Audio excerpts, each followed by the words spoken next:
This video is about enchants. Usually when you are starting a crafting process, you want to start with a base that has an enchant. Not all the time. For example, in this case, my body armor, the base was the one with the fracture, and I changed the enchant. I applied a new enchant.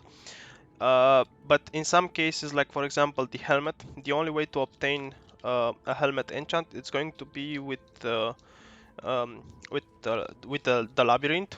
So you're probably better off starting with an enchant. There are a few things you could do, like for example, you buy the base with the enchant. Then you are going to use an essence. For example, let's just go to the emulator. Um,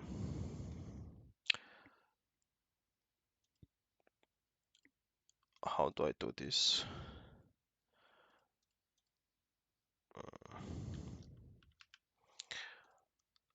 We go to the emulator and let's just import my item right here. It doesn't show the enchant, but let's just assume that the item has the enchant of Malevolence Reservation Efficiency. Usually this is good enough, but if you want to take it even further, this is how you do it. You'd go make this item rare, and let's just say that you want Fractured Life. You'd go to Essence of Greed, spam it until you hit 100 maximum life, and you have 4 modifiers. Like in this case, let's just assume that, let's just use some divines.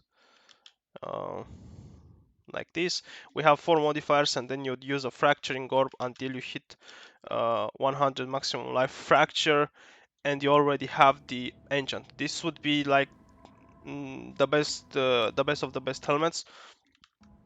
Or you can just buy a helmet with this fracture with no enchant, and then you can go to TFT and pay a guy that is doing labyrinth to put the enchant for you. These are the two ways to make a helmet. Um, because enchant, a helmet enchant, gloves, and the boots enchants, usually you can only change them with labyrinth, um, and there's not much you can do about that. But if you're starting with a chest piece, you start with the good base and you change the enchant afterwards, because you can do that. It's called tailoring orb for the chest piece. Um, tailoring orb like this.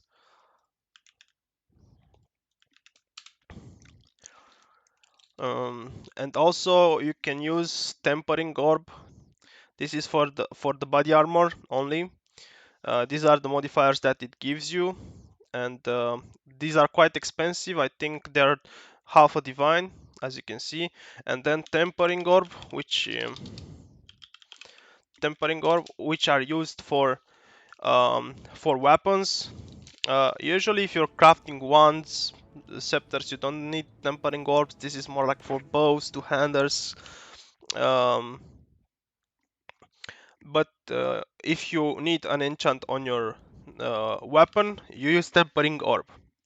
But you start with the fractured base and you change it afterwards. For the gloves and boots, it's really not that important. Obviously, you are getting some benefits, but if you can't be bothered running labyrinth like I am, it's not that big of a deal if you don't have an enchant on your boots or on your gloves. But anyway, this is all I had to say about enchants in this game. Um, Keep in mind, you start with an enchant on your helmet, so don't even try to craft the helmet without an enchant unless you uh, are willing to give your item to a guy who will run labyrinth for you and put the enchant for you. For the body armor and the weapon, you can use these items, but when you are using these items, they can reforge the sockets, so make sure you don't 6-link it before you get the desired enchant, because uh, the desired some enchants will remove the 6-link and the colors, so don't link it, don't color the item, before putting an enchant on your body armor or on your weapon if you're using enchants.